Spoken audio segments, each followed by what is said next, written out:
Minit je kita bersama bersembang, nampak dah tak ada kedengaran bunyi batuk. So boleh tak Nourish share sikit apa Memang yang boleh. Nourish rasa selepas minum drink tadi? Memang mesti share, bukan boleh. Kalau Kak Liza tak tanya pun, saya tetap akan jawab. Okey, good. Macam tahap tu lah dia sebab saya memang dah 2-3 hari ni rasa macam gatal. Bukan gatal diri, gatal. Tekak gatal. Punya gatal tu macam Asyik bila baring berdehem. tak boleh nak tidur betul.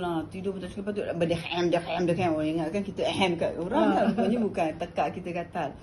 Tapi tadi datang meeting ni, tiba-tiba Allah ketemukan dengan Kak Liza dengan drink ni, rasa macam satu nikmat lah. Lepas tu Kak Liza bagi 1 cup saja. Saya bukan habiskan satu ni. Ini semua dalam dewan ni yang minum. Saya sendiri je minum satu ni saja. Maksud saya tu dengan satu ni saja, saya dah tak batuk ni. Dan tak ada perasaan tekak gatal. Perasaan gatal mesti adalah saya perempuan kan. Tapi gatal tekak tu dah tak lagi.